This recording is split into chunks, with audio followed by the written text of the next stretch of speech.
enjoyed my blog last week on how to have a great relationship with yourself. If you missed it, be sure and check out my blog where you can read about this topic. I'll also put the link below. That was the first in a series of 3 messages that I want to talk to you about when it comes to healthy relationships.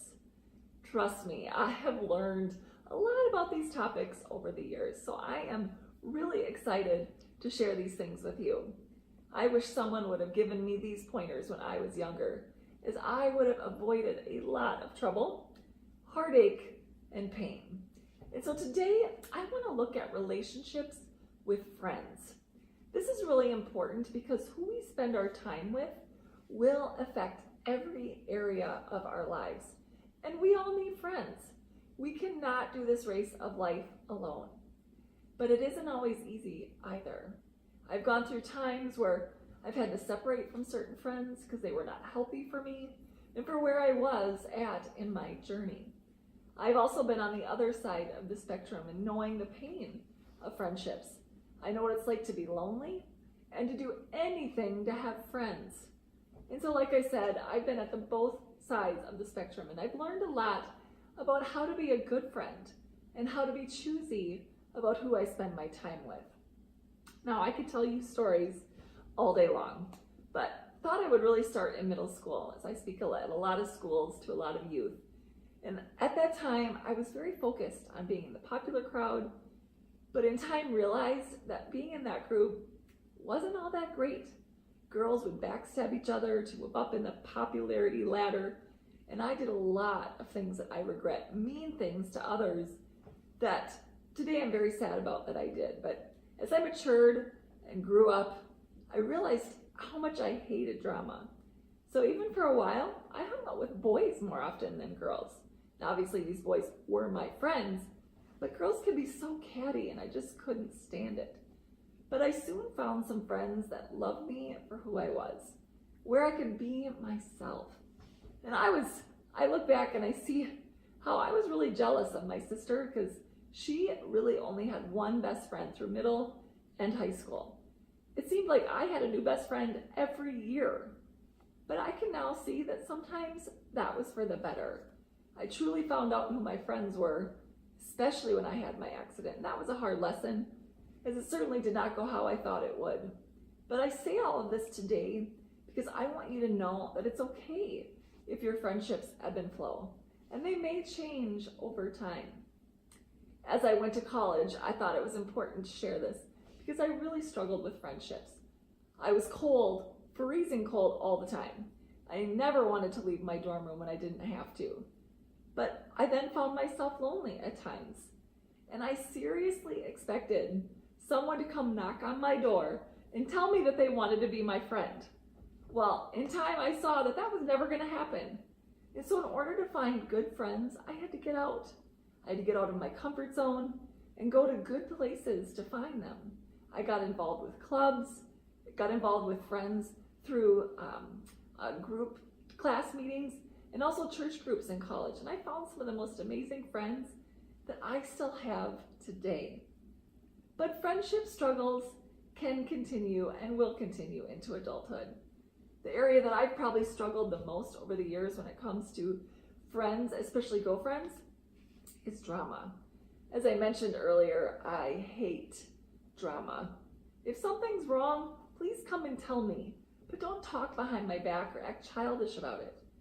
True friendships should be able to communicate and work through difficulties. A couple years ago, I had a friend that I really enjoyed spending time with, but soon realized that they couldn't even come talk to me about an issue that they were having with me. They cut off relations, began talking behind my back, and it was so hurtful. They apologized later, but I don't have time for that drama. I forgave them, I moved on, but I'm not going to spend time with people like that, as this wasn't the first time that I saw red flags with this friendship. I have many friends who would never do something like that to me, and so I'm going to use my time and energy for those relationships. Now, saying that, good, healthy friendships will require forgiveness at times. In friendships, we all make mistakes, and it's important that we don't hold grudges against each other. True friends will apologize, and they will work through difficulty. Now, of course, it depends what the friend does, and if negative behaviors continue to repeat themselves, you may have to end that friendship. But if it's healthy, that friendship will grow stronger after you've worked through those challenges, and you'll be closer. So know that as you go in your friendships. So how do you know if your friendships are healthy? Let me ask you, do your friends make you feel great? Do your friends love you for who you are? Healthy friendships support you and make you the best that you can be. They uplift you, encourage you, support you, and you do the same things for them. But also know that true friends will also be honest with you. They may tell you things that you maybe don't want to hear, but ultimately those things will make you better and help you to live a better life. So know that friendships support you, but they'll also love you enough to be honest with you. Also, is the friendship reciprocal or mutual? You call them, they call you. Is there an even give and take?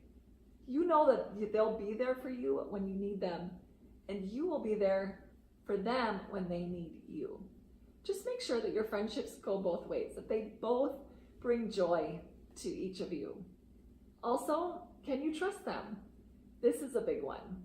If they betrayed your trust, it will be difficult to have a healthy friendship with them. Not impossible, but it will be difficult. And so trust is huge. It's very important.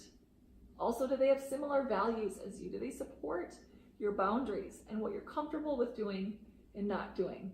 If your friendships are pressuring you to do things that you're not comfortable with, or they're asking you to do things that are dangerous or illegal, definitely take a step back and reevaluate this friendship.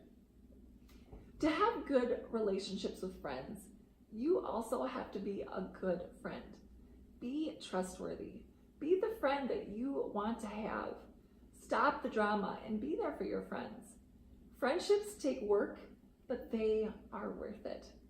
So I've learned in my journey to be picky about who your friends are. If you don't like the people that you're hanging around with, get involved in the community. Find people that will love you for who you are and will be a loyal friend to you. If you are struggling with finding friends, look at where you're going. Where can you go to find good connections? I promise you that they're out there. I promise you. Now, it may take a while, but even if you have to be lonely for a time, it's better than being around people that have impossible expectations, who are toxic to your well-being, or cannot be trusted. Now, I honestly could talk about this subject for another hour, but to summarize today is to really take an inventory, an honest inventory of your friendships. Ask yourself, is this friendship healthy or unhealthy? Now, I have some links below that can really help you dive further into this topic and help you as you look at your friendships. Please comment below, and I would love it if you would follow me on Instagram, Snapchat, and Facebook. See you soon.